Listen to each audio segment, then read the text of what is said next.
दोस्तों आप सभी को मेरा नमस्कार। मैं हूं अनुराग दीक्षित और आप सभी का स्वागत करता हूं मैथ बाय अनुराग दीक्षित में। उम्मीद कर रहा हूं मेरी आवाज आप सभी तक पहुंच रही होगी। दोस्तों आज की क्लास के विषय में मैं आपको बता देता हूं। ये क्लास ALP CBT2 जिसकी टेंटेटिव डेट 19 मार्च है को ध्यान में रखकर आज आप 5वां प्रैक्टिस सेट करेंगे, जिसमें आपको 25 बेहतरीन क्वेश्चन मिलेंगे जो कि आपके एंटायर मैथ यानी कंप्लीट मैथ को कवर करेंगे। लगभग हर एक चैप्टर से आपको क्वेश्चन मिलेगा और उनको करने की वो अप्रोच भी आपको मैं सिखाते चलूंगा हर एक प्रश्न में, जो कि एग्जाम में आपका बहुत समय बचाएगी और बहुत इफेक्टिव होगी। तो चलिए आज की क्लास को शुरू कर लेते हैं टाइमर के साथ, क्योंकि एग्जाम में टाइम का बहुत खेम होता है, बिना किसी बातचीत के, अन्य किसी चीजों के बिना। ठीक है, तो ये आज आपका मॉक टेस्ट नंबर 5 है, इसको हम लोग आज देखने वाले हैं। ठीक है, पहला प्रश्न ये रहा आपकी स्क्रीन पे। मैं उम्मीद कर रहा हूं कि आपको दिख रहा होगा और आप लोग इसका आंसर बताएंगे। और आपका समय हर एक क्वेश्चन के लिए जो निर्धारित रहेगा वो 25 सेकंड का समय निर्धारित रहेगा। उम्मीद करता हूं कि आप लोग आंसर देंगे। ठीक है, चलिए बता दीजिए कि आंसर आएगा। PDF कहाँ मिलेगी, बाकी सारी चीजें मैं लास्ट में आपको बताऊंगा। ठीक है, तो this is your first question. अब ये प्रश्न क्या कह रहा है, कह रहा 48 और 54 का एलसीएम क्या होगा। नॉर्मली इस क्वेश्चन को करने के लिए बच्चा क्या करता है, जब आपको एलसीएम निकालना ही है तो वो तरीके अपने, उसको बहुत सारी चीजें सिखाई गई होती है ना, तो वो उस पर अपना काम करता है। जैसे 48 और 54 का एलसीएम लेना है, अब फास्ट तरीके से लेना है, तो कई सारे बच्चे ये देखेंगे कि कौन सी संख्या से ये कट जाएगा, कौन सी संख्या से ये कट जाएगा। जैसे अगर मैं बोलता हूँ कि 6 अट्ठे 48 यहाँ हो जाएगा और 6 नवे में 54 यहाँ हो जाएगा। बहुत ध्यान से सुनना। तो आप ये देख पा रहे हो कि इन दोनों में 6 तो कॉमन है, तो 6 लिख दोगे। साथ ही साथ 8 और 9 ये सहअभाज्य संख्याएं हैं, तो इनका अगर एलसीएम लेना है तो 8 और 9 का एलसीएम आ जाएगा 72। और यहां पर जब आप लिखेंगे तो 6 दूनी 12, 1 6 सत्ते 42 और 1 43, यानी 432 इनका एलसीएम जाएगा। आपका आंसर तो बनेगा ऑप्शन सी, लेकिन ये तरीके से भी फास्ट एक तरीका रहेगा जो आपको सीखना है, समझना है। बोले सर इस तरीके से भी फास्ट है? हाँ, मैं आपको बताता हूं। देखिए, समझना वाली बात यह है मेरे प्यारे दोस्त, आपको 48 और 54 बहुत बेसिक क्वेश्चन है, बहुत सरल भी है। इसका एलसीएम निकालना था, तो मैं ये देख पा रहा हूं कि इसका एलसीएम जो भी आएगा, जो भी एलसीएम आएगा, मैं नहीं पता, वो 54 का मल्टीपल होगा, यानी 54 से कटने वाली संख्या तो होगी। और जो संख्या 54 से कटेगी वो 100% 9 से कटेगी ही कटेगी। जो संख्या 54 से कटेगी वो 9 से कटेगी। तो सबसे पहले ये चेक कर लो कि यहाँ ऑप्शन में कौन सी संख्या 9 से कट रही। तो आप बोलोगे सर सारे ऑप्शन 9 से कटते दिखाई दे रहे हैं। Very good. दूसरी बात यह है कि जो संख्या 48 से कटेगी वो 8 से भी कटेगी। 8 से जो मल्टीपल होगा वो देख लो। 8 से कटने वाली संख्या का नियम आपको पता होगा ना। 8 दूनी 16, 7 बचेगा। संख्या 8 से नहीं कटेगी। 8 एकम 8, 6 ये 8 से कट जाएगा, ये 8 से कट जाएगा, और 8 चौको 32 ये 8 से नहीं कटेगा। दो गलत ऑप्शन आपके पास से हट गए। अच्छा, ये सोचने में आपको बहुत समय लगने नहीं वाला है, थोड़ा सा ध्यान से समझना है और समझना है। अब बाकी जो दो ऑप्शन है अपने पास, उसमें जो है सब कुछ कटता हुआ दिखाई दे रहा। अब यहां से सर हम इसको कैसे पकड़े कि आंसर क्या हो सकता है? सिंपल सी बात है, 54 से या 54 से कभी भी आप 144 को नहीं काट सकते हैं, क्योंकि अगर हम 54 का 2 गुना करते हैं तो 108 होता है, और 3 गुना करेंगे तो 162 हो जाएगा। तो 144 उसके बीच में नहीं आता, तो काम खत्म हो जाएगा। यानी अगर आप ओवरऑल देखें तो ये सवाल ओरल किया जाना चाहिए था, इसके लिए इन सब की जरूरत नहीं होनी चाहिए थी। ठीक है, क्लियर है? चलिए जी, अगला सवाल ये रहा आपकी स्क्रीन पर और आपका समय शुरू हो जाता है अब से। देखिए और आंसर देने की कोशिश करिएगा कि क्या आंसर इसका आएगा। चलिए बताइए, सवाल पढ़ते हैं साथ में। पाइप ए एक टंकी को x घंटे में भर सकता है, बी से 15 घंटे में खाली कर सकता है। दोनों पाइप एक साथ खोल दिए जाते हैं तो टंकी को भरने में 7 घंटे और 30 मिनट में भर जाती है। तो x का मान क्या होगा? इतनी ही देर का क्वेश्चन था। देखिए, 7 घंटे 30 मिनट का मतलब क्या है? 7.5 घंटे। और 7.5 घंटे, यानी ये दोनों जो हिस्सा लिखे हैं ना, इसको आप 15/2 घंटे लिख सकते हैं। क्या लिख सकते हैं? 15/2 घंटे। करेक्ट। अब देखो, बी इसे 15 घंटे में खाली कर रहा है, और जब दोनों नल मिलते हैं ना तो 15/2 घंटे यानी 7.5 घंटे में टंकी भर रही है। 15 और 15/2 का एलसीएम देखेंगे मेरे प्यारे दोस्त, तो सीधे सीधे एलसीएम आपके पास 15 ही आ जाएगा। 15 से 15 एक बार में कटेगा, और जब 15/2 से हम इसको काटेंगे तो ये हमारे पास 2 बार में कट कर आएगा। ये जो हिस्सा था ना, ये टंकी से पानी निकालने वाला था और ये ओवरऑल टंकी में पानी भरने वाला हिस्सा। तो मैं कह रहा हूं कि जैसे ये x घंटे में टंकी भर रहा था, मुझे नहीं पता एक यूनिट एक घंटे में कितना पानी भर रहा है, मैंने कहा क्वेश्चन मार्क है। इससे दूसरा नल 1 यूनिट पानी खाली कर रहा है और ओवरऑल क्या हो रहा है, टंकी भर रही है 2 यूनिट के साथ। तो ये जो क्वेश्चन मार्क है ना, इसका मान क्या आ जाएगा, तो आप बोलोगे ये इधर आके 3 बना देगा। मतलब ये हुआ कि नल ए जो है वो 1 घंटे में टंकी में 3 यूनिट पानी डालता है और टंकी चूंकि 15 यूनिट की थी, तो अगर मैं ए से ही इस टंकी को भरना चाहूंगा तो 15/3 का मतलब नल ए अकेला उस टंकी को 5 घंटे में भर देगा। और ये जो x है ना, वो ए का ही समय है, तो x का मान बच्चे क्या आ जाएगा, ऑप्शन नंबर डी, यानी कि 5 घंटे में भर देगा। इसके लिए आपको बहुत स्टेप लिखकर आपका अननेसेसरी टाइम एग्जाम में वेस्ट करने की बात नहीं होगी। तो ये सारी चीजें आप धीरे धीरे सीखिए। डेली मॉक टेस्ट तो डेली होगा, 20 मॉक टेस्ट में आपको वो चीजें सिखा दूंगा जिससे आपका एग्जाम काफी हद तक सरलता पूर्वक आपको दिखेगा। ठीक है, सवाल नंबर नेक्स्ट है, विनोद और मनोज के वर्तमान वेतन का अनुपात 6 और 7 है। यदि दोनों के वेतन में 16,000 रुपए की वृद्धि होती है, दोनों की इनकम 16,000 बढ़ती है, तो यह अनुपात 8 और 9 का हो जाता है। मनोज का वेतन कितना है? अब ये सवाल CBT 2 का है, 2019 का। ठीक है, अब बात को ध्यान से समझना, हमसे पूछा है मनोज का वेतन क्या है, और आप अगर यहां से देखें तो मनोज का जो वेतन था ना, वो भाई साहब 7 के रेशियो में था। मनोज का वेतन 7 के रेशियो में था और विनोद का जो वेतन है ना, वो 6 के रेशियो में है। तो इसका मतलब अगर हमसे मनोज का वेतन पूछा है तो मनोज का वेतन वही होगा जो संख्या 7 से कटेगी। तो सबसे पहले एक नजर ऑप्शन पर डालो, पहला ऑप्शन 7 से नहीं कटता है, तीसरा ऑप्शन 7 से नहीं कटता है, चौथा ऑप्शन भी 7 से नहीं कटता है। सिर्फ एक ही ऑप्शन है, आप चाहे तो यहाँ पे बी लिख लीजिएगा, एक ही ऑप्शन है जो 7 से कट रहा है, यानी मनोज की इनकम कितनी हो जाएगी, 56,000। ये तो इस सवाल को करने का सबसे बेस्ट मेथड हो गया। अब अगर आप ये चाह रहे हो कि सर थोड़ा सा बता दीजिए, तो मैं बता देता हूं। विनोद और मनोज 2 लोग हैं, ये 6 और ये 7 के रेशियो में इन दोनों के वेतन है। अब होता ये है कि विनोद का वेतन भी 16,000 रुपए बढ़ जाता है और ये जो मनोज है ना, इनका वेतन भी 16,000 रुपए बढ़ जाता है। 16,000 बढ़ा था। अब बोलोगे हाँ सर। मेरे प्यारे दोस्त, ये वेतन बढ़ने के बाद इनके जो रेशियो हो जाते हैं ना कमाई के, वो हो जाते हैं 8 और 9। अब आप एक चीज देखो, रेशियो जब इक्विवेलेंट क्वांटिटी में बढ़ता है तो बड़ी मजेदार चीज होती है। विनोद का वेतन 6 से 8 हुआ, कितने यूनिट बढ़ा, 2 यूनिट। मनोज का वेतन 7 से 9 हुआ, कितने यूनिट बढ़ा, 2 यूनिट। यानी विनोद भी 2 यूनिट वेतन बढ़ते हुए देख पा रहा है और मनोज भी 2 यूनिट वेतन बढ़ते हुए देख पा रहा है। दोनों बराबर बढ़ रहे हैं और रुपए में भी दोनों की इनकम बराबर ही बढ़ रही थी। तो इसका मतलब क्या हुआ, 2 का मान कितना है, 16,000 के बराबर। और मेरे प्यारे दोस्त, अगर 2 यूनिट का मान 16,000 रुपए के बराबर है तो आप ये बताने में बिल्कुल भी संकोच नहीं करेंगे कि 1 यूनिट का मान 8,000 रुपए होगा। और क्योंकि हमसे मनोज का वेतन पूछ रहा था तो उसका वेतन 7 यूनिट था, तो 7 यूनिट का मान क्या हो जाएगा, 8 सत्ते 56,000 रुपए हो जाएगा। अब ये इस प्रश्न का आंसर आ गया। लेकिन इस प्रश्न के आंसर के लिए आपको ये सब लिखना नहीं है, एग्जाम में यही समय बचाना होता है और यही स्मार्ट अप्रोच होती है कि हमें ऑप्शन भी देखने हैं और उस पर काम भी करना है। ठीक है दोस्त, अगला सवाल देखिए। अच्छा लगता रहे तो अप्रिसिएशन बाद में दे दीजिएगा। नेक्स्ट क्वेश्चन ये है और आपका समय शुरू हो जाता है। अब चलिए पढ़िए, बताइए आंसर क्या हो। हटता हूं स्क्रीन से, चलिए पढ़ा जाए। 5 वर्ष पहले रोहन के पिता की आयु रोहन की आयु का 8 गुनी थी। वाह भाई। और इसके बाद कह रहा 5 वर्ष के बाद रोहन के पिता की आयु रोहन की आयु का 10 और 3 के रेशियो में अनुपात होगा। कह रहा बताइए रोहन की जो वर्तमान आयु है वो क्या होगी। अब रोहन की वर्तमान आयु कैसे निकालेंगे, ध्यान से देखना। 2 लोग हैं, रोहन और रोहन के पिताजी। मान लीजिए कि ये आपके पास वर्तमान वाली लाइन है, बहुत ध्यान से देखिएगा। इस वर्तमान की लाइन से जब हम लोग 5 साल पहले जाते हैं, 5 वर्ष पहले, तो हमारे पास रोहन और रोहन के पिताजी होते हैं, रोहन फादर होते हैं और इनकी उम्र 1 और 8 के रेशियो में होगी। अगर रोहन की उम्र 1 होगी तो उनके पिताजी उसका 8 गुना होंगे, यानी 8 होंगे। करेक्ट।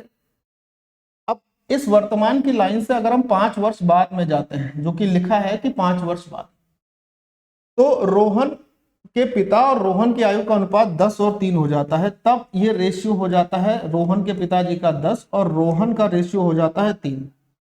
अब आप एक मजे की बात देखिए यहां से, जैसे इससे पहले वाले सवाल में देखा था वही आनंद आपको यहाँ पे भी मिलने वाला है। रोहन की एज जो बढ़ रही है 1 से 3 होने का मतलब 2 यूनिट बढ़ रही है।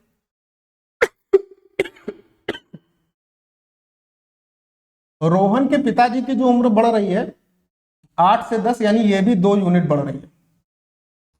तो इनके रेशियो में जो फर्क है ना वो 2 यूनिट का है। और ये फर्क किसके बराबर हो रहा है? वर्तमान से 5 साल पहले और वर्तमान से 5 साल बाद, यानी 10 साल के फर्क के बराबर हो रहा है। तो आप यहां देखेंगे कि 2 यूनिट का मान अगर 10 साल है तो 1 यूनिट की वैल्यू कितनी होगी? आप बोलेंगे सर 5 वर्ष होगी। और मेरे प्यारे दोस्त 1 यूनिट का मान अगर 5 साल आ गया तो इसका मतलब आज से 5 साल पहले, वर्तमान से 5 साल पहले रोहन की उम्र कितनी थी? 5 साल। तो आज कितनी होगी? तो आप बोलोगे वर्तमान में रोहन की उम्र 5 + 5 साल यानी कि 10 वर्ष रहेगी। और यही आपसे पूछा गया था कि वर्तमान में रोहन की उम्र क्या होगी, तो जवाब होगा सर कि 10 वर्ष होगी।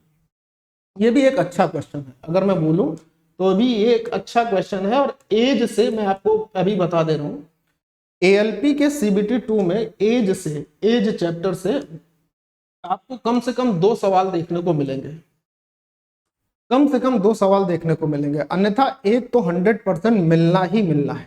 ठीक है, चलिए अगला सवाल ये है, देखिए और बताइए क्या आंसर मिलेगा इस क्वेश्चन का फटाक से।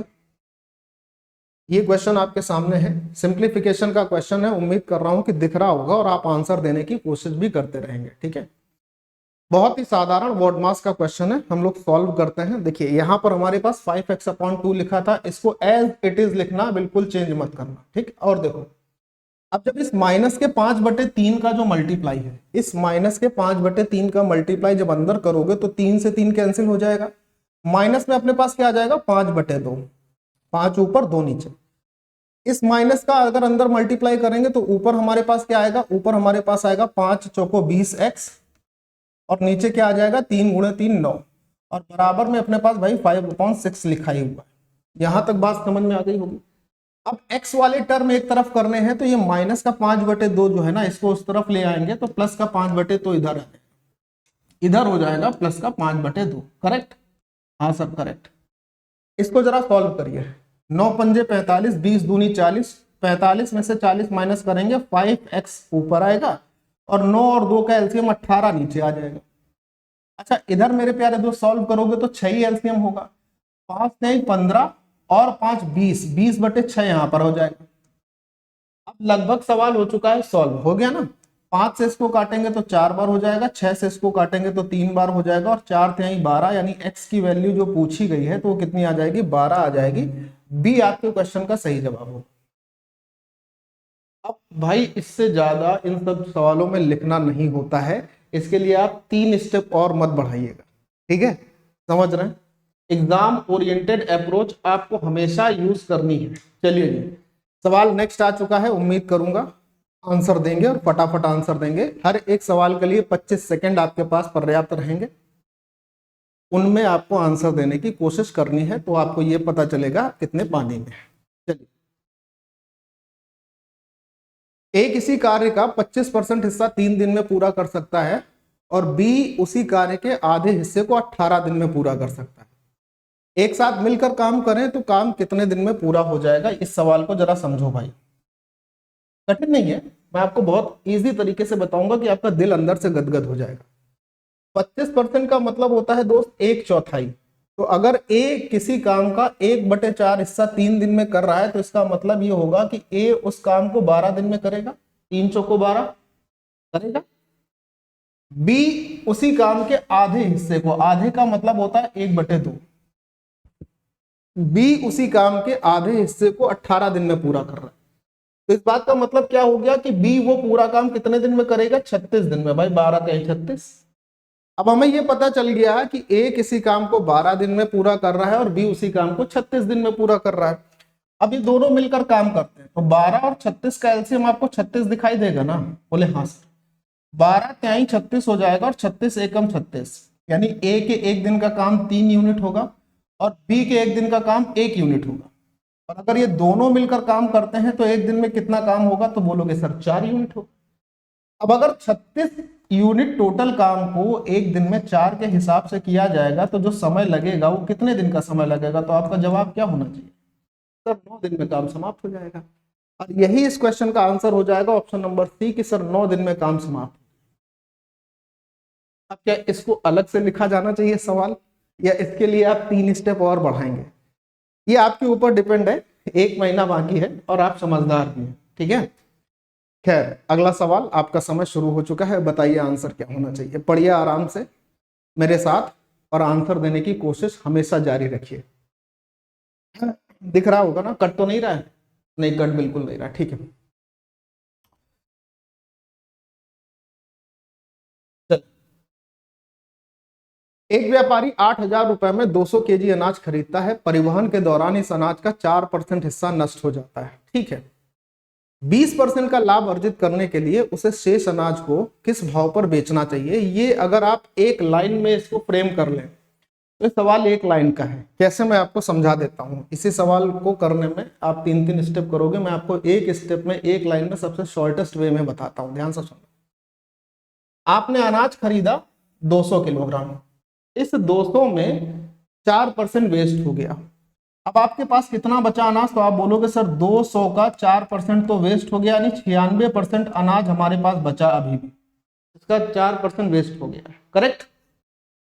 आपने खरीदा था 8,000 रुपए का और आप ये चाहते हो इस पर 20% का फायदा ले लें। 8,000 रुपए की जो आपने चीज खरीदी थी, अगर आप उस पर 20% का फायदा लेंगे तो आप उसे बेचेंगे कितने की, तो आप बोलेंगे सर 120/100% की बेचेंगे। इसे आप 6/5 भी लिख सकते हैं, एक वो बता रहा हूं मैं, ठीक है। इस 100 से ये 100 का काम खत्म हो जाएगा। यहां पर देखिएगा जरा, अगर हम इसको करें 24 चौको 96 हो जाएगा, 24 पंचे 120 हो जाएगा। इस 2 जीरो से ये 2 जीरो खत्म होंगे और 2 से ये कट जाएगा तो 40 बार में कट जाएगा। अब देखो 40 को 4 से काट देंगे 10, और 10 गुणे 5 कितना हो जाएगा, 50 हो जाएगा। यानी अब जब वो अनाज बेचेगा, शेष अनाज, तो कितने रुपए के हिसाब से बेचेगा, तो बोलोगे सर 50 रुपए पर केजी के हिसाब से बेचेगा। अब इससे ज्यादा सरल कुछ और बात हो सकती है क्या, कि एक ही लाइन में सब कुछ फ्रेम हो गया, एक ही लाइन में आंसर आ गया। इस सवाल को आगे करने के लिए बहुत एफर्ट करने की जरूरत नहीं है। एग्जामिनर आपसे सवाल वही पूछता है जो कि निश्चित दिए गए समय में हो जाए, हमेशा वही पूछता है, कभी एक्स्ट्रा नहीं पूछेगा। अगर मैं 2017 एसएससी की बात हटा दूं तो बात अलग है, ठीक है। डीआई आपके पास आनी ही आनी है, ये भी कंफर्म बात है, इससे भाग नहीं सकते हैं। अगला सवाल है, बताएंगे। देखिए पढ़िए और आंसर देने की कोशिश करिए कि इस प्रश्न का उत्तर आप क्या देंगे, ठीक है। चलिए, कह रहा दिए गए लाइन ग्राफ में 2 कंपनियां हैं ए और बी। 6 वर्ष का लाभ इनका लाख रुपए में दिखाया गया है। इन 6 वर्षों के दौरान कंपनी बी पहले लिखी है और ए बाद में लिखी है, तो बी और ए के जो लाभ होंगे उसका रेशियो क्या होगा, आप समझना चाहिए। ग्राफ अच्छे से दिख रहा है। कंपनी बी है जिसमें स्क्वायर लगा, मैं आपको दिखा देता हूं। अगर मैं ये बात कर लेता हूं तो ये वाला जो ग्राफ है ये कंपनी बी का है, रेड। तो पहले इसको देख लेते हैं, यहाँ पर कितना प्रॉफिट जनरेट हुआ है। 30, 20, 50, 50 में से -10 हो गए, 40 बचा। 40 और 20 60 हो गया, 60 में से 20 फिर कम हो गया, तो 60 में से 20 कम हुआ तो 40 ही बचा। 40 में से 10 और कम हो गया तो सिर्फ हमारे पास 30 बचा, यानी कंपनी बी का जो लाभ है वो 30 के रेशियो में है। अब बात करते हैं कंपनी ए की। कंपनी ए का लाभ मैं ब्लू कलर से दिखा देता हूं, ये है कंपनी ए का लाभ और ग्राफ दोनों। ये है कंपनी ए का लाभ भी और कंपनी ए का ग्राफ भी। देखना जरा, 20, 10, 30, 10 कम हो गया तो हमारे पास फिर 20 बचा। 20 4 24 हो गया, 24 और 20 44 हो गया। 44 और 30 को अगर जोड़ेंगे तो 74 हो जाएगा, यानी कंपनी ए का जो लाभ है वो 74 है। अब अगर हम इसको काटा पीटी करते हैं तो अपने पास आंसर आना चाहिए, ठीक है। आप मेरी बात समझ पाए हैं कि किस तरीके से आगे बढ़ना।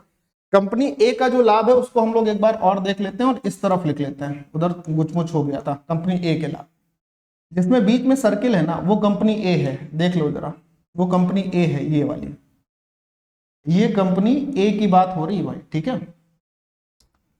+10 से -10 का काम सीधे हटा दीजिए, कोई जरूरत नहीं है इसको लेने की। अब यहां से आप ऊपर चलिएगा, ठीक है, ये अच्छा जीरो था ना, देखो 20 ये तक जीरो हो गया, 20 और 4 24 हो गया, 24 और 20 44 हो गया, 44 और 30 कितना हो गया, 74 हो गया, 74 हो गया। ठीक है, अब ये रेशियो आपको निकालना रहेगा कि ये रेशियो कहां पर आपको मिल रहा है, 74 ही हो रहा है, 70 नहीं हो रहा है। 30 20 50, 50 और 20 70 ही तो हो रहा है, 74 क्यों होगा, 70 होगा ना, ये 70 हो गया। ठीक है, अब आपने पूछा है बी पहले लिखा ए बाद में लिखा, तो अगर इनका आप रेशियो लेते हैं मेरे प्यारे भाई, तो जीरो से जीरो तो कैंसिल हो गया ना, और क्योंकि बी पहले लिखा था तो 3 पहले आ जाएगा, ए बाद में लिखा था तो 7 बाद में आ जाएगा, यानी रेशियो क्या बन जाएगा, 3 और 7, और 3 और 7 ऑप्शन नंबर सी में आपको देखने को मिलेगा। अच्छा, यहां पर कई बार जल्द जल्द क्या होता है, गलती होती है। कैसे, बच्चा पढ़ता तो है बी और ए, आंसर क्या लगाता है, चूंकि साइकोलॉजी होती है कि जो पहले आया था वही हमेशा पहले रहेगा, तो आंसर यहां पर ए को पहले लेकर 7 और 3 कई सारे बच्चे लगा देते हैं। सवाल में हमेशा ये जो लास्ट लाइन ऐसे क्वेश्चन में होती है ना, इसको अच्छे से पढ़ना होता है। अगर बी पहले पूछा है तो उसका हिस्सा पहले रखेंगे, यहां पर आए हुए सवाल गड़बड़ हो जाते हैं, फिर बाद में होता है पछतावा कि अरे यार ये लो गड़बड़ हो गया। ठीक है ना, चलिए ये सवाल देखिए, आपका समय शुरू हो चुका है, बताइए आंसर क्या होगा। कल भी पेपर में एक ऐसा ही सवाल था, आज भी एक ऐसा ही सवाल है। रेलवे का पैटर्न बहुत डिफरेंट नहीं होता है, सिमिलर ही होता है। एक शिफ्ट में जैसे क्वेश्चन आपके सामने लगे मिलेंगे, जिस चैप्टर से जितने मिलेंगे, उस दिन जितने भी पेपर होते हैं सारे के सारे का पैटर्न वही होता है, और उसी प्रकार के क्वेश्चन भी मिलते हैं, कोई अलग नहीं होता। आप हमेशा याद रखिएगा, एलपीसीबीटी 2 में अगर पैटर्न एनालाइज करना है तो जो बात अभी मैंने बताई उसको आप ध्यान रखिए। ठीक है, आइए सवाल करिए। देखिए, ए प्लस बी 9 दिया है, ए स्क्वायर प्लस बी स्क्वायर का मान 53 दिया है, ए बी का मान ज्ञात करना है। या तो आप वैल्यू इमेजिन कर लीजिए, या आप ए बी के मान के लिए अलजेब्रा लगा लीजिए। अगर मैं वैल्यू इमेजिन करता हूं तो 9 दिखाई दे रहा है, मान लीजिए मैं ए को 7 मान लेता हूं और बी को अगर मैं 2 मान लेता हूं, तो 7 और 2 9 हो जाता है। ए का स्क्वायर 7 का स्क्वायर 49 हो जाएगा, और बी का स्क्वायर यानी 2 का स्क्वायर 4 होगा, और 49 और 4 53 भी होता है। अब a इंटू बी चाहिए था, तो यहां पर अगर हम a इंटू बी देखेंगे तो 7 गुणे 2 करने पर 14 अपना आंसर होगा। सिर्फ इतना सा काम था। या अगर आप फॉर्मूला यूज करना चाहें तो एज यूजुअल, ये आपकी मर्जी है, आप फॉर्मूला यूज कर लीजिए, अलजेब्रिकल आइडेंटिटी यूज कर लीजिए कि a प्लस बी का होल स्क्वायर। सर बिना लगाए मैं आज खाना नहीं खाऊंगा, या एग्जाम सेंटर से मैं बाहर नहीं निकलूंगा, तो आप वो लगा लीजिए, महादेव आपका भला करें वहां पर। ठीक है, चले ये देखिए अगला क्वेश्चन है, बताइए आंसर क्या होना चाहिए इस प्रश्न का। देखिए क्वेश्चन देखिए, बहुत बेहतरीन क्वेश्चन है, बहुत बेहतरीन सेट है ये आपके लिए। ठीक है, पढ़ लीजिए। दो ट्रेन है, एक ही समय पर चलना शुरू करती हैं। ट्रेन ए 54 किलोमीटर प्रति घंटे की औसत चाल से चलते हुए शहर एम से एन तक जाती है। ट्रेन बी शहर एन से एम तक जाती है, और दोनों शहरों के बीच की दूरी 960 किलोमीटर है। ठीक है, दोनों ट्रेन 8 घंटे के बाद एक दूसरे को पार करती हैं, तो ट्रेन बी की औसत चाल क्या होगी। अब अगर आप अच्छे से सवाल को पढ़ रहे होंगे ना, तो सवाल पढ़ते पढ़ते आपका आंसर आ गया होगा कि सर इसका आंसर तो 66 रहेगा। अगर आपने कॉन्सेप्ट सही से पढ़ा है, जब भी आपने पढ़ा है सवाल सही से पढ़ा, कैसे मैं आपको समझा देता हूं, जल्दबाजी नहीं, मैं आपको समझा देता हूं। दो शहर हैं, एक एम है और एक एन है। यहां से एक ट्रेन ए जाती है ऐसे एन की ओर, और यहां से एक ट्रेन बी है जो इधर आती है एक एम की ओर। इन दोनों शहर के बीच की दूरी जो है ना, वो सवाल में 960 किलोमीटर दी हुई है, और एक बात बताई गई है, ट्रेन ए की चाल है 54 किलोमीटर प्रति घंटे, और ट्रेन बी की चाल ही हमें निकालनी है। तो एक बात तो आपको समझ में आई होगी, क्योंकि कॉन्सेप्ट आपने पढ़ रखा है कि जब दो ऑब्जेक्ट एक दूसरे के अपोजिट चलते हैं तो उनकी गति जुड़ती है। करेक्ट, गति जुड़ने के बाद वो सापेक्ष गति आती है। अब ये कह रहा है कि ये दोनों एक दूसरे के बीच चलती हैं और 8 घंटे के बाद मिलती हैं। इसका मतलब ये हुआ कि दोनों स्टेशन के बीच की दूरी जो है ना, इसे 8 घंटे में तय किया गया होगा टोटल, तभी तो 8 घंटे बाद मिली होगी। 8 से इसको काटोगे तो इनकी जो सापेक्ष गति आएगी ना, वो 120 किलोमीटर प्रति घंटे आ जाएगी। दूरी बटे समय चाल होती है, सापेक्ष चाल आ गई 120 किलोमीटर प्रति घंटे, दोनों की जुड़कर। अब 120 में से 54 है एक ही, तो बची कितनी, बोलो सर 120 में से 54 घटा देंगे तो ये जो x का मान आएगा यानी b की जो गति आ जाएगी वो 66 किलोमीटर प्रति घंटे आएगी और यही इस क्वेश्चन का आंसर हो जाएगा। क्या लगता है इस सवाल में कोई बहुत तकलीफ थी क्या किसी को? सापेक्ष गति के सिद्धांत का टाइम स्पीड एंड डिस्टेंस में ये सवाल यहां पर रखा गया है। बात ये होती है ना कि आप कितना अच्छा पढ़े हो, डिपेंड करता है कि सवाल कितनी तेजी से होगा, सोच कैसी होनी चाहिए। चलिए अच्छा ये सवाल बताइए, देखिएगा इस प्रश्न में आप क्या आंसर देते हैं। ठीक है, चलिए बताइए क्वेश्चन का आंसर दिख तो रहा होगा ना अच्छे से? यस सर दिख रहा है, बहुत बढ़िया। चलिए आपका समय शुरू है, कोशिश करिए आंसर दीजिए। एक समचतुर्भुज के विकर्णों की लंबाई 18 सेंटीमीटर और 14 सेंटीमीटर है, इसका क्षेत्रफल ज्ञात करना है। समचतुर्भुज का सवाल आपको पिछले बार हर एक शिफ्ट में मिला था। क्या होता है समचतुर्भुज का क्षेत्रफल? 1/2 विकर्ण पहला गुणे विकर्ण दूसरा, तो विकर्ण पहला है 18, विकर्ण दूसरा है 14। अब अगर आपको पहाड़ा थोड़ा बहुत याद होगा, जैसे 14 का पहाड़ा याद है तो 14 9 में 126 आप आंसर लगा दोगे सीधे सीधे। अब ये जो क्वेश्चन है ना, मैं आपको बोलूं कि ये बोनस क्वेश्चन है, ऐसे क्वेश्चन आपके लिए बोनस रहेंगे। मतलब सीबीटी 2 के पार्ट ए से मेरिट निर्धारित होनी है तो ये क्वेश्चन ऐसे होते हैं जो मेरिट बनाने में आपकी मदद करते हैं। इनको आप ये मत समझिएगा कि बहुत सरल है, आप ये समझिए कि मेरिट की तरफ मेरा एक कदम आगे बढ़ गया। ठीक है, देखिए अगला सवाल देखिए, आंसर देने की प्रयास आपका होना चाहिए टाइम के हिसाब से। चलिए वर्गमूल पे क्या बात है। अच्छा आप लोग सभी लोग कमेंट से ये बता देना कितने लोग ये चाहते हो कि एक ऐसी वीडियो आपके सामने आ जाए, एक ऐसी वीडियो बना दूं जिसमें 1 से लेकर 100 तक की संख्याओं के या 1 से लेकर 1000 तक की संख्याओं के वर्ग निकालना सेकंड में आपको बता दूं, सेकंड्स में कैसे वर्ग निकाले जाता है और वर्गमूल निकालने का क्या तरीका होता है ये देखते ही पहचान जाए। ठीक है, अगर आप लोग ऐसा चाहते हो तो कमेंट जरूर कर देना। ठीक है, फिलहाल ये सवाल देखिए, अब है कुछ नहीं इस सवाल। सबसे पहले यहां देखिए कि ये जो आपके पास लिखा है इसमें वर्गमूल के अंदर 6 अंक पर दशमलव है, तो इसका मतलब ये होगा जब इसका वर्गमूल लेंगे तो बाहर 3 अंक पर दशमलव आएगा। अब सर 15,625 का वर्गमूल क्या होता है? तो आप देखेंगे इसका वर्गमूल होता है 125 और 125 में अगर हम 3 अंक पर दशमलव लगाएंगे तो 0.125 हो जाएगा गुणा। बहुत ध्यान से समझना, बहुत ध्यान से, मेन चीजें यहां पर अब आएंगी। ठीक है, ये लिखा है 256, 4 अंक पर दशमलव है, बाहर आएगा 2 अंक पर दशमलव होगा, 256 का वर्गमूल हमारे पास 16 होगा, तो ये 0.16। अब मेरी बात को अगर आप ध्यान से समझे तो आपके लिए थोड़ा मामला सरल हो जाएगा। क्या समझना है भाई, मैं आपको हमेशा बोलता हूं, हमेशा आपको बताया है कि 125% अगर लिखा है तो 125% का मतलब होता है 125/100। 25 से 5 बार ऊपर कटता है, 25 से 4 बार नीचे कटता है। अगर 125% लिखा है तो उसे आप 5/4 लिख सकते हो, या अगर आपके पास 0.125 लिखा है, बराबर नहीं, अगर आपके पास क्या लिखा है 0.125, तो इसको आप क्या लिखोगे ये देखना ध्यान। नीचे आप कितने जीरो देखोगे? नीचे आप देखोगे भाई साहब 3 जीरो। अब आप 25 से काटोगे तो ये तो 5 बार कट रहा है, ठीक है, ये कितनी बार कटेगा? 40 बार, यानी कि ये 1/8 होता है। 0.125 को ये याद कर लो, ये सब चीजें याद करने वाली होती हैं। 0.125 को हम लोग 1/8 लिख सकते हैं और अब ये आपको सरल होता दिखाई देगा। बोले हाँ सर अब तो सरल हो गया, मैंने कहा सरल हो गया तो काम खत्म कर दो भाई। 8 दूनी 16 होता है। अब 2 अंक पर दशमलव चाहिए तो एक जीरो यहां बढ़ाकर दशमलव ले लीजिए तो 0.02 आपका आंसर हो जाएगा। मेन फोकस जानते हैं यहाँ पर, ये सवाल अच्छा इसलिए है क्योंकि यहाँ पहली चीज तो वर्गमूल है, दूसरी चीज दशमलव में कई सारी जो संख्याएं हैं ना इनका गुणनफल भी आपको सीखना रहेगा। अब कुछ बच्चे 16 पंचे 80, 8 16 दूनी 32, 4 हासिल, 16 एकम 16, 4 20 ऐसे करके किए होंगे और फिर 5 अंक पर गिन के दशमलव भी लगाएंगे। क्या ये जरूरी था?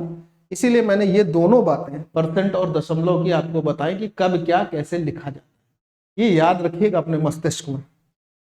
ये देखिए अगला सवाल है आपके सामने, ये थोड़ा अच्छा सवाल दिख रहा है ना, लेकिन कोशिश ये रहेगी कि इसको भी बहुत सरल तरीके से किया जाए। आप पढ़िए सवाल एक बार पहले, तो कट तो नहीं रहा है? एक मिनट, ठीक है, फिर से समय दे देता हूं, पढ़िए इस सवाल को, अब कटेगा नहीं। बिल्कुल दिख रहा होगा, है ना। बहुत अच्छे, पढ़िए सवाल। एक व्यक्ति अपनी पूंजी के 2/7वें हिस्से की वसीयत अपनी पत्नी के नाम करता है, शेष पूंजी के 1/3 हिस्से की वसीयत अपने पुत्र के नाम पे करता है। शेष बची हुई पूंजी अपनी 3 पुत्रियों में से बराबर बराबर बांट देता है। वाह जी वाह, बराबर बराबर बांट दी गई, ठीक है। प्रत्येक पुत्री को पुत्र के हिस्से का 2/3 हिस्सा धन प्राप्त होता है। ये लाइन जो है ना, इसको देखना, बहुत आराम से पढ़ना, ये वाली लाइन, ये लाइन बहुत अच्छे से पढ़नी है, क्योंकि बहुत सारी चीजें इस लाइन पे डिपेंड कर रही हैं, ठीक है। प्रत्येक पुत्री को पुत्र के हिस्से का 2/3 हिस्सा प्राप्त होता है और प्रत्येक पुत्री को 2 लाख रुपए मिलते हैं। उस व्यक्ति की कुल पूंजी क्या है? अब मेरी बात बहुत ध्यान से सुनना, बड़ी मजा आएगी आपको ये सवाल जब मैं अभी आपको बताऊंगा, ध्यान से सुनिए, ठीक है। मैं कह रहा हूं कि एक बार उसने अपनी पूंजी का 2/7वां हिस्सा किया, फिर जो उसके पास बचा शेष पूंजी, उसका 1/3 हिस्सा किया, 1/3। तो भाई हम पूंजी को कुछ ऐसा मान लेते हैं जो 7 से भी कटे और जो 3 से भी कटे। तो 7 और 3 का एलसीएम ले लेता हूं मैं। मैंने कहा भाई हमारे पास टोटल पूंजी, जो उस व्यक्ति के पास जो टोटल पूंजी है वो 21 के रेशियो में हो गई, ये एलसीएम हो गया। अब सिंपल सी बात आप बताना, 21 का 2/7 कितना होगा? 7 तीजा 21, 3 दूनी 6, इसका 2/7 हो गया 6। 21 में से 6 निकल गया, शेष कितना बचा? 15। उस शेष पूंजी का यानी 15 का 1/3 कितना होगा? तो आप बोलोगे 5। शेष पूंजी का 1/3 हो गया 5। अब देखो 21 में एक बार 6 निकल गया, एक बार 5 निकल गया, तो 11 तो निकल गया। अब क्या बचा? बोले सर 10 बचा। ये 10 किस में बट रहा है? ये 10 बट रहा है उसकी 3 पुत्रियों में से बराबर बराबर। तो 3 पुत्रियों में अगर 10 बटेगा और बराबर बराबर बटेगा तो प्रत्येक पुत्री को कितना हिस्सा मिलेगा? तो आप बोलोगे सर 10/3 हिस्सा मिलेगा प्रत्येक पुत्री को। 10/3 हिस्सा मिल रहा है प्रत्येक पुत्री को। और अब वो लाइन जो मैंने कहा था कि बड़ा इंपॉर्टेंट रोल अदा करेगी, प्रत्येक पुत्री को पुत्र के हिस्से का 2/3 हिस्सा धन मिलता है। ये जो प्रत्येक पुत्री को हिस्सा मिला है, ये प्रत्येक सन प्रत्येक पुत्र के हिस्से का 2/3 है। प्रत्येक पुत्र के हिस्से का 2/3, बहुत ध्यान से सुनना, 2/3। 3 से 3 कट गया, 2 से इसको काट लेंगे 5 बार। इसका मतलब ये हो गया कि प्रत्येक पुत्र को 5 हिस्सा मिल रहा है।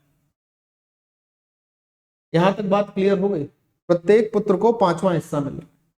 अब सुनो ध्यान से, कहता है प्रत्येक पुत्री को 2 लाख रुपए मिलते हैं। प्रत्येक पुत्री को अगर 2 लाख रुपए मिलता है तो अगर 3 पुत्री होंगी तो 6 लाख तो ऐसे ही हो गया। 6 लाख तो ऐसे ही हो गया ना, 3 पुत्रियों में 6 लाख बढ़ गया। बोले हाँ सर। अब समझना थोड़ा सा ध्यान से, एक लाइन और कही गई थी कि प्रत्येक पुत्री को 10/3 हिस्सा मिला था, जो कि 2 लाख के बराबर है। देखो जरा ध्यान से, 10/3 अगर ये 2 लाख के बराबर है, क्योंकि प्रत्येक पुत्री को 2 लाख ही मिला था ना, एक यूनिट का मान कितना आएगा? 20, 23, 60,000 रुपए आएगा। एक यूनिट का मान 60,000 आ गया भैया, एक यूनिट का मान 60,000 आ गया। तो मैं आपसे ये कह रहा हूं कि अगर एक यूनिट 60,000 है तो जो उसकी टोटल पूंजी थी वो तो 21 यूनिट थी ना। 21 यूनिट का मान क्या होगा? तो आपका जवाब होगा 21 गुणे 60,000। 21 का पहाड़ा थोड़ा बहुत आता है तो 21 गुणे 6 126 हो जाता है। नहीं, उसकी टोटल पूंजी क्या रही होगी? 12,60,000। सवाल खत्म हो गया। ये लाइन समझाने के लिए मैंने आपको बता दी थी, हालांकि ये इसकी जरूरत नहीं थी। अगर ये पूछा जाता कि प्रत्येक पुत्र को कितना हिस्सा मिला तो हम इसको करते। अगर ये पूछता कि प्रत्येक पुत्र को कितना हिस्सा मिला ना, तो ये लाइन हमें करने की जरूरत थी, अदरवाइज इसकी भी जरूरत नहीं थी। एक पुत्री को 10/3 मिल रहा है, कीमत 2 लाख है, एक यूनिट का मान आ गया अपने पास 60,000, और उसकी टोटल संपत्ति कितनी मानी गई थी? 21। 21 का गुणा 60,000 में कर दीजिए, सीधे आंसर। ये मैंने निकाल के इसलिए बता दिया कि अगर बाई चांस सवाल में थोड़ा सा चेंज कर देता और ये पूछ लेता कि पुत्र को कितना रुपया मिला है, तो पुत्र की यूनिट आपको पता होनी चाहिए। 5 है, एक का मान 60,000 था तो 5 का मान 3 लाख, यानी पुत्र को कितना मिला होगा? 3 लाख। ये मुंह जवानी सवाल था वैसे अगर देखा जाए तो, ठीक है ना, लेकिन थोड़ा सा करने के बाद। क्लियर? बढ़िया, ये सवाल बताएं फटाक से, आंसर दीजिएगा। इस क्वेश्चन का आंसर क्या होगा? 25 सेकंड आप ही के हैं, फुल 25 सेकंड आपके हैं, ठीक है। बढ़िया जी, बताएं। 1, 4, 9, x 12, 10, 15 और 16 का माध्य 10 है, इसका बहुलक बताना है। तो जब तक x नहीं मिलेगा तब तक हमारे पास बहुलक तो नहीं निकलेगा, सिंपल सी बात है। अब निकाल लेते हैं बहुलक कैसे। माध्य हमको 10 दिया है, पद कितने हैं? 1, 2, 3, 4, 5, 6, 7 और 8। 8 का गुणा इधर करेंगे, टोटल 80 हो जाएगा। और 80 में से ये हिस्सा कितना बन रहा है? तो 16 और 15 31, 31 और 14 45, 45 और 12 57, 57, 57 और 5 62, 62 और 9 71, यानी x का मान हो गया 9। अब अगर x का मान 9 हो गया तो हमारे पास श्रृंखला कैसे लिखी गई? बोले सर 1, 4, 9, x की जगह फिर 9, फिर उसके बाद 12 लिखा गया सर, फिर 14 लिखा गया, फिर 15 लिखा गया, फिर 16 लिखा गया। मैं तो ये बोलूंगा कि ये लाइन भी लिखने की जरूरत नहीं थी। अब इसमें अगर बहुलक पूछा गया तो जो सबसे ज्यादा आया होगा, जो पद सबसे ज्यादा रिपीट हुआ है वही बहुलक होता है। Mode is the most frequent term. तो क्या आ जाएगा आंसर? 9, ऑप्शन नंबर सी, कि यहाँ पर बहुलक जो होगा वो 9 होगा। ये रहा आपका अगला सवाल। ये सवाल बहुत प्यारा है जो इस वक्त आपकी स्क्रीन पर है। बोले सर इसमें ऐसा क्या है जो प्यारा है? अभी करिए तो सही, फिर मैं आपको ये करके बताता हूँ कि ये प्यारा क्यों है, इसकी वजह क्या है, ठीक है। पहले आप कोशिश करो, वीडियो रोको, खुद से कोशिश करना है एक बार, ठीक है, 25 सेकंड में। फिर तो मैं बता ही रहा हूं। बताइए, 14 सेंटीमीटर त्रिज्या वाले एक शंकु के वक्र पृष्ठ का क्षेत्रफल इतना है, शंकु की ऊंचाई क्या? ये एक सवाल है मेरे प्यारे दोस्त। अगर आप अपनी पारखी नजर और निरमा सुपर दोनों का इस्तेमाल करते हैं तो यहां पर आपको ये समझ में आएगा। अगर हम किसी शंकु की बात करते हैं, ध्यान से सुनिएगा, मेरी बात आपको बहुत सुंदर लगेगी, बड़ी मजा आएगी। अगर मैं किसी शंकु की बात करता हूं, यानी कोण की बात करता हूं, तो इसकी रेडियस कितनी दे रखी है? 14 सेंटीमीटर, यानी 14 सेंटीमीटर है। और इसका जो वक्र पृष्ठीय क्षेत्रफल है, यानी कर्व सरफेस एरिया, ये वाला हिस्सा, कर्व सरफेस एरिया का मतलब हो गया ये वाला हिस्सा जो है, वो हमारे पास दे रखा है 2200। तो शंकु का क्षेत्रफल, वक्र पृष्ठीय क्षेत्रफल 2200 दे रखा है। दूसरी बात, शंकु का वक्र पृष्ठीय क्षेत्रफल होता है पाई गुणे आर गुणे एल, यही होता है पाई आर एल, है ना, तिरछी ऊंचाई शामिल की जाती है। तो आप या तो ये काम करेंगे कि 2200 यहां पर लिखेंगे, उसके बाद पाई का मान यहां लिखेंगे 22/7, आर का मान 14 लिखेंगे, फिर यहां से आप तिरछी ऊंचाई एल निकालेंगे। तिरछी ऊंचाई जब आ जाएगी तो उसके साथ फिर आप इसकी हाइट निकालेंगे। एक तरीका ये आ रहा है, देखिए ध्यान से सुनना, एक तरीका ये आ रहा है, जैसे इसको हम सॉल्व करते हैं तो 100 हो जाएगा, 7 दूनी 14 हो जाएगा, 2 से काटेंगे 50 आ जाएगा। यानी आपको पता चलेगा कि इसकी तिरछी ऊंचाई जो होगी वो 50 होगी, ये हिस्सा 50 होगा। अब आप 50 14 से ये वाला हिस्सा निकालेंगे पाइथागोरस थ्योरम लगाने का। ये जो ऊंचाई रहेगी ना, आप ये निकालो। मैं ये कह रहा हूं कि ये सब आपको करने की जरूरत नहीं है। बोले सर फिर अगर ये करने की जरूरत नहीं है तो हम इस सवाल को कैसे सोचेंगे? मैं कहता हूं कि आपने ट्रिपलेट नहीं पढ़ी है क्या? आप बोलोगे पढ़ी है। उसमें एक ट्रिपलेट आती है जो आप लोगों ने पढ़ी है ट्रिपलेट, उसमें एक ट्रिपलेट आती है भाई साहब 7, 24 और 25 की। जैसे जब आप डायग्राम बनाओगे कि एक शंकु रहता अपने पास, है ना, एक शंकु रहता, ये इसका वक्र पृष्ठीय क्षेत्रफल अपने पास दे दिया था। मैं कह रहा हूं कुछ नहीं पता मुझे, ये त्रिज्या पता है 14। 14 जैसे ही दिखाई दिया ना हमको, हमें ये दिखाई दे रहा है यार कहीं ना कहीं पाइथागोरस का यूज होगा। अगर हाइट पूछी तो 14 से हमें 7 दिखाई देता है, और 7 के साथ ट्रिपलेट क्या बनती है? 7, 24, 25। अब अगर इस 7 को 14 बनाना है तो यहां पर 2 का गुणा होगा, यहां पर 2 का गुणा होगा, और यहां पर 2 का गुणा होगा। ये बन गई 14, ये बन गया 48, बहुत ध्यान से सुनिएगा, ये बन गया 48 और ये बन गया 25 दूनी 50। सबसे बड़ा हिस्सा जो सबसे लंबी भुजा होती है समकोण त्रिभुज की, वो कर्ण होती है। इसका मतलब इसकी तिरछी ऊंचाई जो रहेगी ना वो 50 रहेगी, 101%। 101% क्यों कह रहा हूं ये भी बताता हूं। ये 14 है, ये 50 है, तो इसका मतलब इसकी जो ऊंचाई होगी, ट्रिपलेट से ही हमें पता चल जाती है कि सर 48 होगी, इसके अलावा कुछ नहीं होगी, 101%। अब ये इसकी तिरछी ऊंचाई 50 ही होगी, ये 100% सब कैसे, इसलिए बच्चा क्योंकि इसका कोई भी ऑप्शन अगर आप देखें तो दशमलव में नहीं है, प्लस इसका जो क्षेत्रफल वक्र पृष्ठीय क्षेत्रफल दिया हुआ है ये भी एग्जैक्ट वैल्यू दी है, ये भी दशमलव में नहीं है। तो यूज करिए जो चीजें आपने पढ़ी हैं। अब इस सवाल को अगर आप ऐसे ही करो, पहले एल निकालो, एल के बाद फिर पाइथागोरस थ्योरम के लिए 2 स्टेप लिखे फिर वो निकालें, तो कोई सेंस बनता है क्या? चीजें वो पढ़िए, वो सीखिए जो आपने जिस पढ़ रखी है ना उसका इस्तेमाल करें ना अच्छे से, तब तो मजा है पढ़ाई का। ठीक है, सवाल नंबर नेक्स्ट भाई आ गया है आपके सामने स्क्रीन पर, बताएंगे सभी लोग आंसर क्या होना चाहिए। देखिए बताइए, पढ़िए।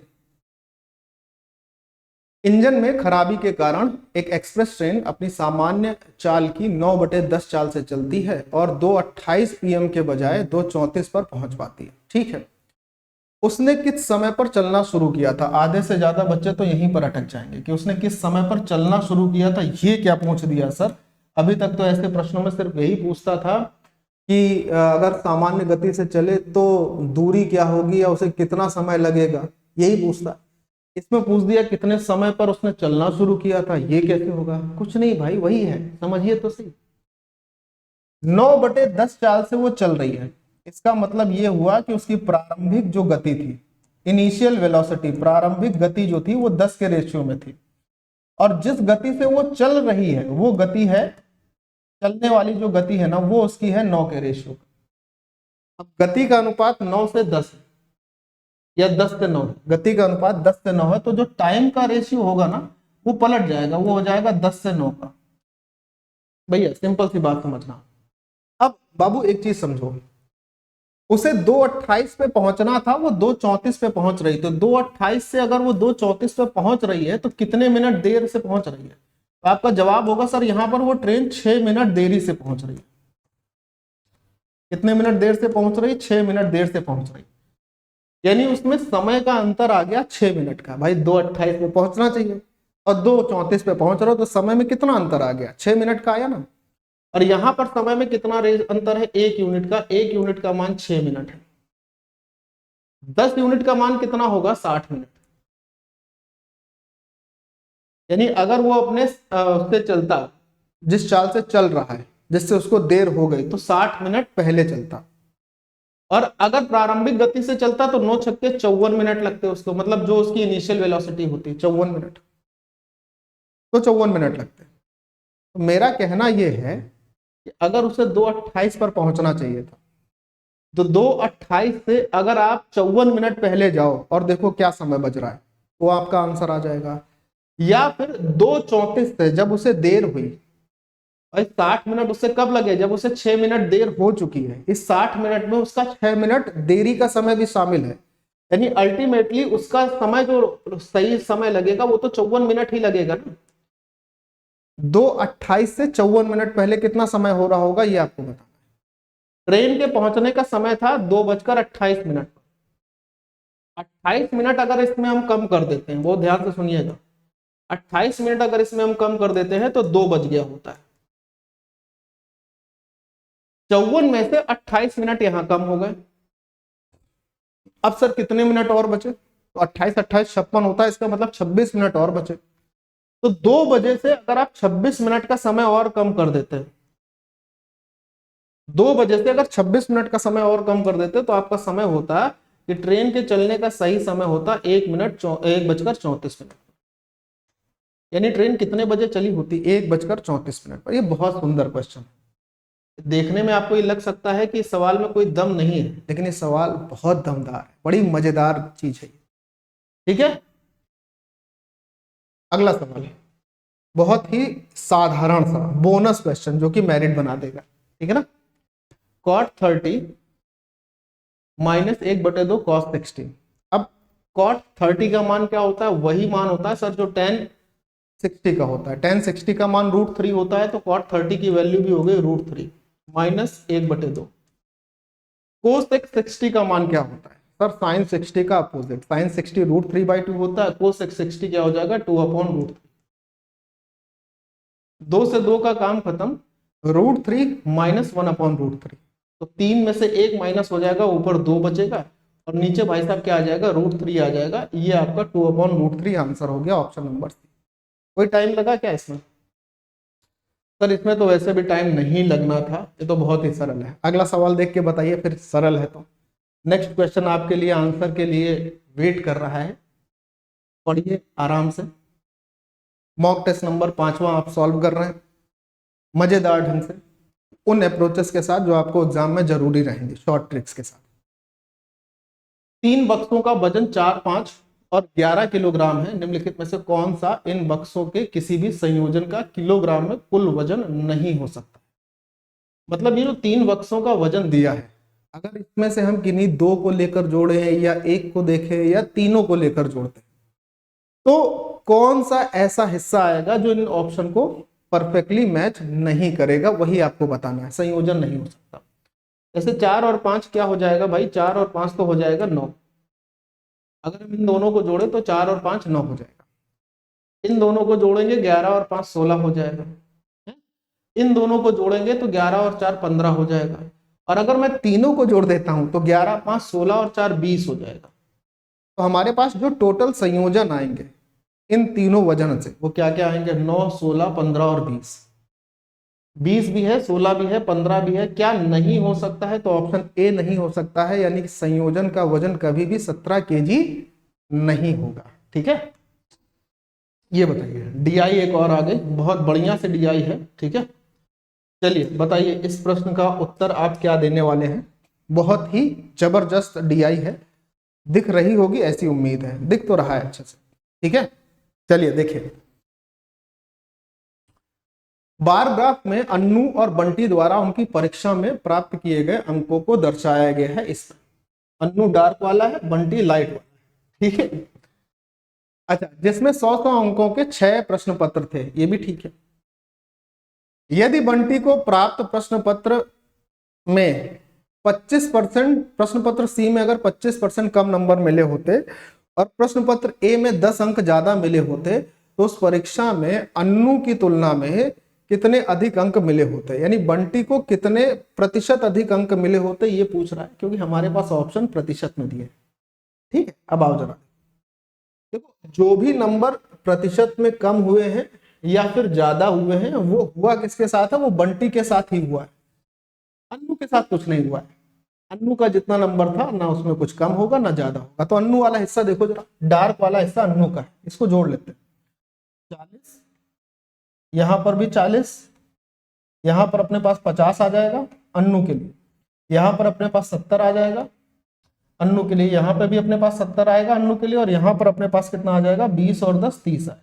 करेक्ट, ये अन्नू के नंबर है। जोड़ लीजिए कितने हो गए, 40 40 80 50 130 200 270 और 30 300 हो गया, यानी अन्नू के टोटल नंबर हो गए 300। इसमें कोई बदलाव नहीं होना है, ये कंफर्म हो गया।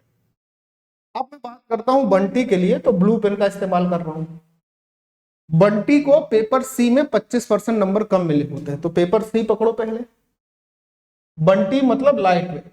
देखो ऐसे अगर देखो तो सब्जेक्ट सी में बंटी को 80 नंबर मिल रहे थे।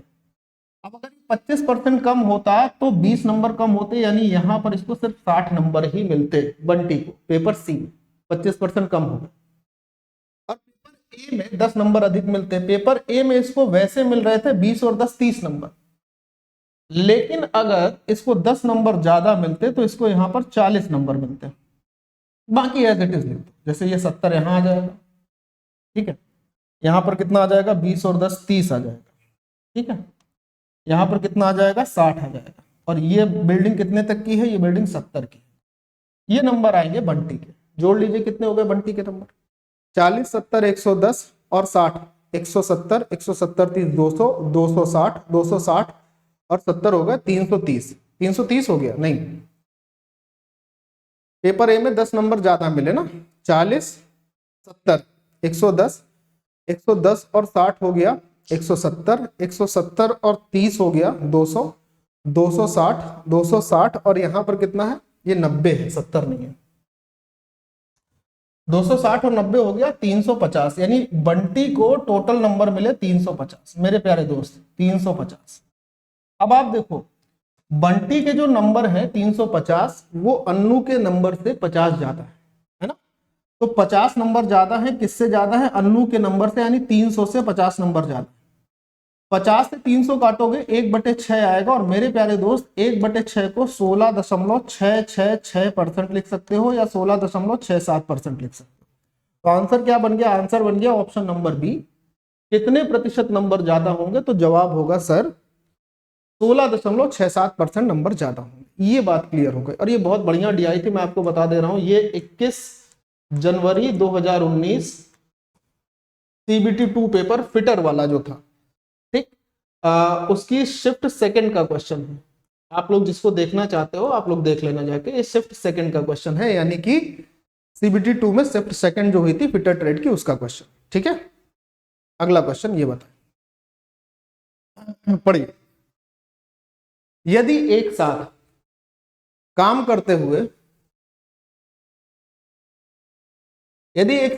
करते हुए ए, बी और सी किसी कार्य को 4 दिनों में पूरा कर सकते हैं, हालांकि कार्य शुरू करने के बाद बी काम छोड़ देता है। शुरू हुआ काम, फिर बी ने काम छोड़ दिया। ए और सी कार्य के बचे हुए हिस्से को 6 दिन में पूरा करते हैं, ये भी ठीक है। बचा हुआ हिस्सा 6 दिन में पूरा कर रहे हैं कौन कौन? ए और सी। बी अकेले को अगर कार्य करना है तो पूरा करने में कितना समय लेगा, ये सवाल है। अब इस सवाल को कैसे करना है उसको समझो, बड़ा इंटरेस्टिंग क्वेश्चन है। वीडियो यहां रोकना और देखना आप कैसे कर रहे हो। पहले तो ये देखो कि आप कैसे कर रहे हो, फिर जो मैं तरीका बता रहा हूं उसको अप्लाई करो, देखो पेपर में कितना फायदा होता है। सबसे पहले ए, बी और सी काम करते हैं 4 दिन में, मैंने ठीक है भाई। बी काम छोड़ता है, ए और सी जो बचा हुआ काम है ना उस काम को पूरा करते हैं 6 दिन में। तो मैंने कहा कि 4 और 6 जो है इसका एलसीएम ही मैं ले लेता हूं मेरे प्यारे दोस्त। 4 और 6 का एलसीएम आ गया 12। 4 3 12, यानी ए, बी और सी की एक दिन में काम करने की जो क्षमता है, ये पता कर ले कि ए, बी और सी एक दिन में 3 यूनिट काम कर रहे हैं। करेक्ट। यहां से देखना 6 दूनी 12। जब बी काम छोड़ दिया तब ए और सी ने जो काम किया है, बी के काम छोड़ने के बाद ए और सी जो काम कर रहे हैं वो 2 यूनिट ही काम कर रहे हैं, यही बचा हुआ काम था। बचा हुआ काम कब आएगा भाई? अगर ये एक दिन में, हम एक दिन की बात करते हैं, ये एक दिन में तीनों 3 यूनिट काम कर रहे हैं। इन्होंने काम शुरू किया, काम शुरू होते ही मान लो बी ने काम छोड़ दिया। अब जो बचा काम है वो ए और सी पूरा कर रहे हैं, और बचा काम कितना है? 2 है। इसका मतलब क्या हुआ? इसका मतलब ये हुआ कि बी इस 3 में से 1 यूनिट काम करके गया होगा ना एक दिन में, और एक दिन में किया गया काम ही हमारी इफिशियंसी कहलाती है, यूनिट में, यूनिट टाइम में किया हुआ काम। यानी बी की क्षमता आ गई 1, बी एक दिन में 1 यूनिट काम कर रहा है। टोटल काम कितना था? 12। इस 12 काम को बी 1 के हिसाब से करेगा तो उसको जो समय लगेगा वो 12 दिन का तो समय लगेगा। तो ये आपका उत्तर हो गया, बात खत्म हो गई। अब बताइए, क्या इस सवाल में कोई रॉकेट साइंस जैसा यूज हुआ है क्या? नहीं हुआ ना। रॉकेट साइंस गणित में यूज नहीं होती है, क्वांटम फिजिक्स में यूज होगी अगर कभी हुई तो। आप अगर पढ़ते हैं तो, मतलब कभी क्या हुई, अगर आप पढ़ना चाहते हो तो ही ना यूज होगी। ये बताइए, ठीक है।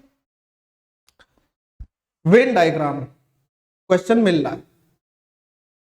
दिया गया वेन आरेख एक क्लास में उन बच्चों को दर्शाता है जो कि कोई विशेष खेल खेलते हैं, हॉकी, क्रिकेट या फिर फुटबॉल। कितने छात्र ऐसे हैं जो हॉकी के साथ साथ फुटबॉल भी खेलते हैं? मतलब आपको उन विद्यार्थियों की संख्या बता देनी है इसमें जो हॉकी के साथ फुटबॉल भी खेल रहे हैं, ठीक है। अब देखो हॉकी वाला सर्किल मेरे प्यारे दोस्त ये है, और फुटबॉल वाला सर्किल ये है फुटबॉल वाला सर्किल।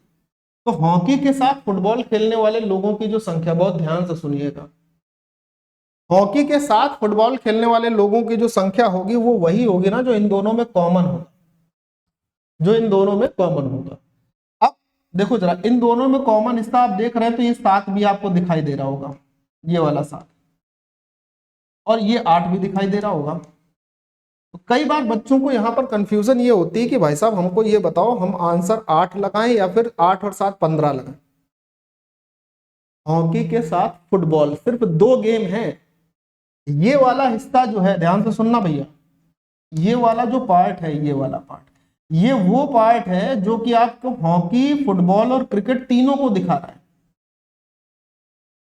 हॉकी, फुटबॉल और क्रिकेट तीनों को दिखा रहा है। आपसे सिर्फ दो खेल पूछा है, हॉकी और फुटबॉल। तो दो खेल जो पूछा है हॉकी और फुटबॉल, वो सिर्फ ये सेक्शन है।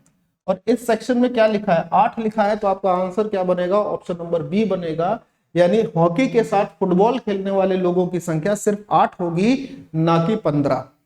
क्यों 15 नहीं होगी, रीजन समझ में आया ना। परफेक्ट। ये बताइए कहां गया, ये बताइए। आपका अगला सवाल है, बहुत प्यारा सवाल, कोऑर्डिनेट ज्योमेट्री। मैंने कहा ना कि ऐसा कोई चैप्टर नहीं छूटेगा जिसका प्रश्न आपको ना मिलने पाए। बहुत प्यारे सेट पेपर्स, ठीक है ना। एक समीकरण, रेखीय समीकरण दिया हुआ है लाइन का, और इस लाइन के रेखीय समीकरण में इसका स्लोप निकालना है, ढाल निकालनी है। तो सबसे पहले तो लेट मी टेल यू कि ढाल क्या होती है। अगर हमारे पास एक्सिस है, ये वाई अक्ष और ये एक्स अक्ष है, तो याद रखना मेरे प्यारे दोस्त, किसी भी रेखा की एक्स के धनात्मक पक्ष से, मान लो एक ये रेखा है, तो एक्स का पॉजिटिव वाला हिस्सा जो होता है ना, वो ये होता है। एक्स का धनात्मक जो हिस्सा होता है वो ये होता है। तो एक्स के धनात्मक अक्ष से किसी भी लाइन की जो कोण बनता है, जो ढाल होती है, ये कहलाती है स्लोप, एम होता है। और एम को क्या लिखते हो, टेन थीटा लिखते हो। ठीक। सपोज करिए कि कोई लाइन ऐसे ना जाकर इस तरीके से लाइन नहीं गई, ये लाइन ऐसे चली गई। एक्स के धनात्मक अक्ष के साथ ये जो हिस्सा बनेगा ना, ये इसकी स्लोप कहलाएगा, यानी ये इसका टेन थीटा होगा। हमेशा स्लोप कहां से गिनी जाती है, एक्स के पॉजिटिव एक्सेस से, नेगेटिव से नहीं। ठीक। अच्छा, अब डायरेक्ट ये बात समझो। अगर आपके पास कोई रेखीय समीकरण दिया है, याद रखिएगा, अगर A X plus B Y plus C बराबर 0 के फॉर्मेट में कोई एक इक्वेशन दे रखी है लाइन की, और ये पूछ देता है इसकी स्लोप क्या है, इसकी प्रवणता क्या है, हिंदी में प्रवणता बोलते हैं, तो आप याद रखेंगे, आप क्या लिखेंगे, आप लिखेंगे माइनस एक्स का कोफिशियंट, यानी माइनस में एक्स का गुणांक, और बटे में क्या लिखेंगे, बटे में लिखेंगे वाई का गुणांक, वाई का गुणांक। ठीक है, कोफिशियंट ऑफ वाई, ऊपर एक्स का गुणांक, नीचे वाई का गुणांक। एक्स का गुणांक क्या है, 4, माइनस के साथ लिखिए -4। वाई का गुणांक क्या है, +6, तो +6। 2 दूनी 4, 2 तिहाई 6, यानी जो प्रवणता आ जाएगी वो कितनी आएगी, माइनस का 2/3। तो आंसर क्या बनेगा, -2/3 का मतलब option number B is right answer इस सवाल के लिए। क्या, ठीक है ना। ये बताएं, अगला क्वेश्चन थोड़ा सा सोचना है इसके लिए। जैसे सवाल आया करके खत्म मत किया करिए अपनी, मतलब उन चीजों से मत भागो कि आया सवाल करके खत्म कर दिया। सवाल सरल है, लेकिन इसको किसी और भी सरल तरीके से बिना पेन के सोच सकते हो क्या, वो आपको देखना है। सवाल में कोई दम नहीं है, ये आप सब लोग जान रहे हो। मैं अभी बताता हूँ और सोचने का तरीका भी आपको सिखा देता हूँ। इंटरेस्टिंग लगेगा, मजा आएगी, लगे तो कमेंट, लाइक और शेयर करते रहना, ठीक है, अगर लगे तो। अब देखो, ये सवाल नॉर्मली क्या होगा कि 99% बच्चा कैसे करेगा, 99%, बल्कि मैं 99.99% कह रहा हूँ। एक खुदरा विक्रेता 446 रुपए में चीज बेचता है और उसे 8% का मुनाफा होता है। अगर उसे 414 रुपए में बेचे तो उसको क्या होगा, सुनिए। 99.99% बच्चा चालू हो गया, 486 रुपए में बेचा, 8% का फायदा हुआ, यानी ये 108% के बराबर है। अब अगर इसी को ये 414 रुपए में बेचता है तो यहां पर क्या परसेंट आएगा, और फिर लगा वो सॉल्व करने। सॉल्व तो करना पड़ेगा ना फिर, तो आपको जब इतना कर ही रहे हो तो सॉल्व करना है, वो भी मैं ही करूंगा, क्यों नहीं करूंगा भाई, मेरा काम है, मैं करके बताऊंगा, है ना। 9 एकम 9, 9 दूनी 18, आओ 9 पंजे 45, 9 चौको 36। बहुत ध्यान से सुनिएगा, बहुत ध्यान से, ठीक है। 9 से काट दीजिए 6 बार में, 9 से इसको काट लीजिए, 9 चौको 36, 5 बचेगा, 9 छक्के 54, यहाँ पर ये हो जाएगा।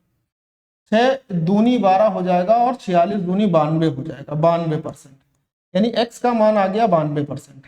अब ये जो 92 है ना, ये 100 से कम है।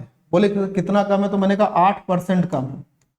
तो यानी जो हानि हुई होगी वो कितने परसेंट की हुई होगी, 8% की हुई होगी। ये तो तरीका हो गया, मतलब पेन उठाया और सॉल्व करना शुरू कर दिया, काम खत्म हो गया। अब सोच का क्या तरीका है उसको जरा देखो बहुत ध्यान से।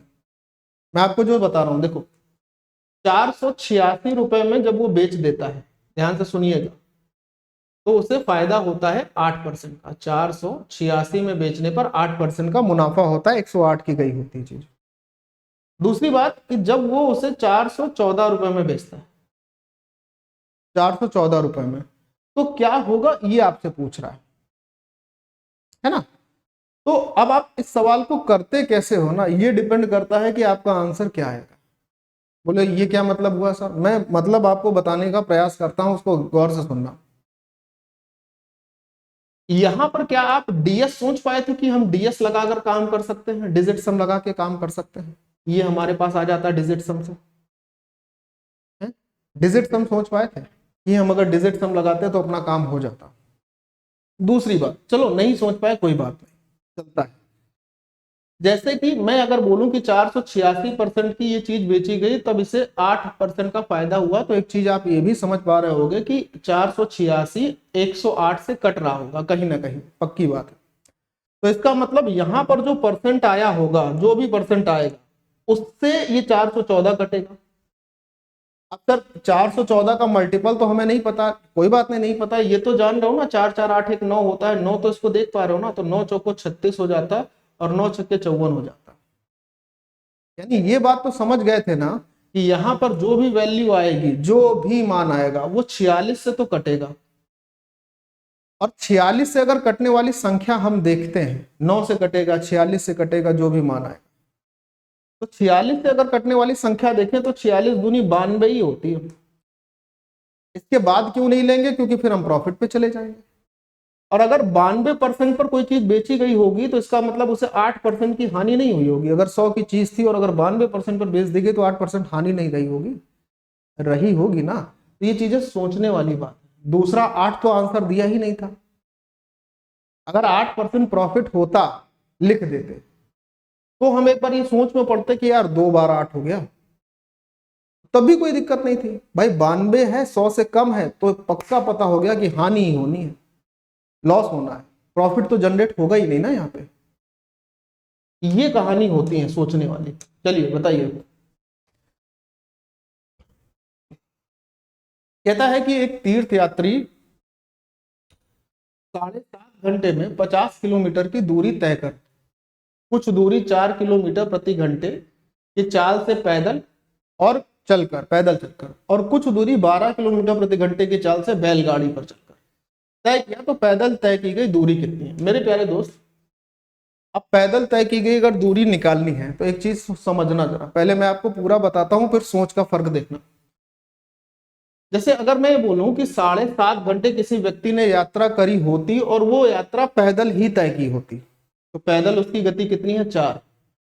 4 से अगर वो 7.5 घंटे चलता, तो 7 चौको 28, 2 30, यानी कि वो 30 किलोमीटर की दूरी तय करता अगर वो पैदल ही चलता तो।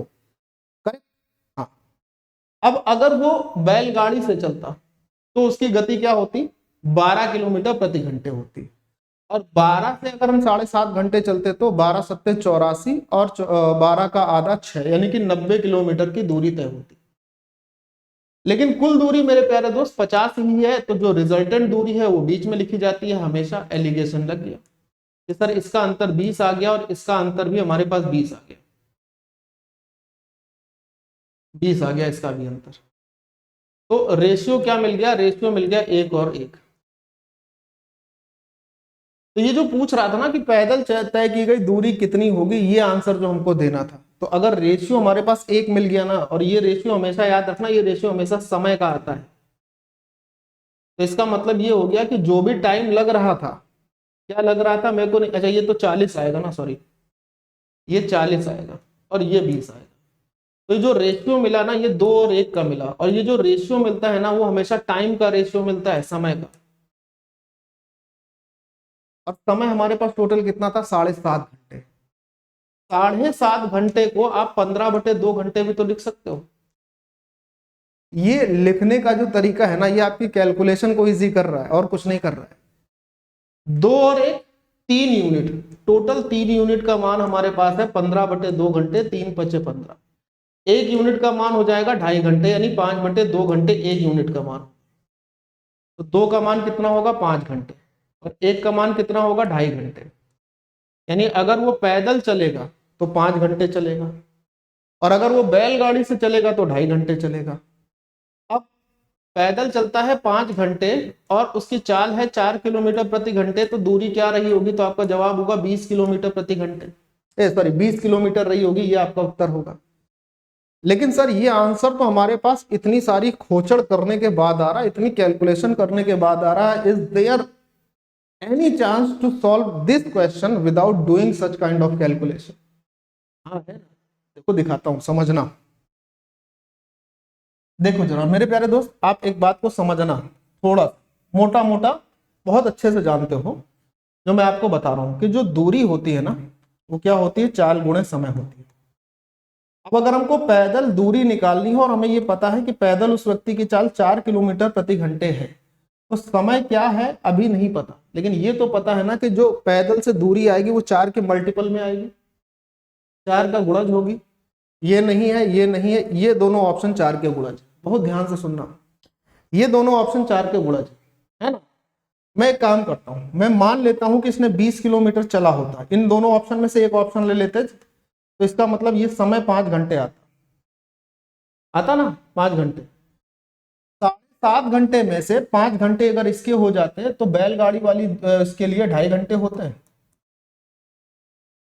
2.5 घंटे में 12 के हिसाब से चलते तो कितना चलते हैं? अगर हम 2.5 घंटे में 12 के हिसाब से चलते तो 30 चलते कि नहीं? 20 यहां चल लिए माना, तो 30 यहां चल लिए, तभी तो टोटल दूरी 50 किलोमीटर आएगी। इसका मतलब तय रहा था 100% की उसकी चाल 20 की, उसने जो पैदल दूरी तय करी थी वो 20 किलोमीटर प्रति घंटे ही थी, क्योंकि इस ऑप्शन से हमारा वैल्यू सेटिस्फाई हो गई। अगर नहीं होती तो फिर हम 24 को चेक नहीं करते, क्योंकि इसके बाद कोई और ऑप्शन बचा ही नहीं था जो हमें और देखना होता, तो फिर 24 आंसर होता अगर नहीं होता तो। लेकिन हो गया तो ये सब कैलकुलेशन की जरूरत नहीं रहेगी। मेरी बात समझे, अप्रोच समझने की जरूरत है। ये सवाल आज के लिए आपका होमवर्क क्वेश्चन रहेगा मेरे प्यारे दोस्त। कल जैसे एक क्वेश्चन हमने होमवर्क में दिया था कि 1 मील में कितने किलोमीटर होते हैं, बहुत सारे बच्चों ने उसका आंसर दिया है 1.6। अब ये आज का आपका होमवर्क क्वेश्चन है। क्लास कैसी लगी ये जरूर बता देना, आपने आज कुछ नया सीखा है, आपको ये लगता है कि मैं आपके अच्छी शिक्षा में कुछ योगदान दे पा रहा हूँ, मेरा कंटेंट आपको अच्छा लग रहा है, उसमें योगदान आपकी पढ़ाई में उसको अच्छा करने में है, तो लाइक शेयर और सब्सक्राइब करते रहिएगा।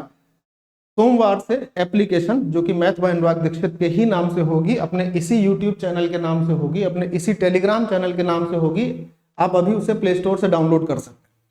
सोमवार से उस पर कोर्स भी अवेलेबल हो जाएगा और बहुत मिनिमम प्राइस में। अभी 2 दिन में उस पर थोड़ा काम कर लूंगा, ठीक है। गुजारिश इतनी कि अगर मेरा कंटेंट और मेरे पढ़ाने का तरीका आपकी पढ़ाई को अच्छा कर रहा है, आप चैनल पर नए हैं तो फॉलो जरूर कर लीजिएगा, मतलब लाइक शेयर और सब्सक्राइब कर लीजिएगा। पीडीएफ के लिए आप हमारे टेलीग्राम चैनल मैथ बाय अनुराग दीक्षित को ज्वाइन कर लीजिएगा। इस टेलीग्राम चैनल का लिंक आपको डिस्क्रिप्शन में मिल जाएगा, ऊपर भी दिया हुआ है, तो पीडीएफ के लिए आप इसे ज्वाइन कर सकते हैं। क्लास अच्छी लगी हो तो लाइक शेयर कर दीजिएगा। बाय बाय, जय हिंद एंड टेक केयर। कल फिर मुलाकात होगी एक बेहतरीन प्रैक्टिस सेट के साथ। अपना ध्यान रखिएगा। जय हिंद।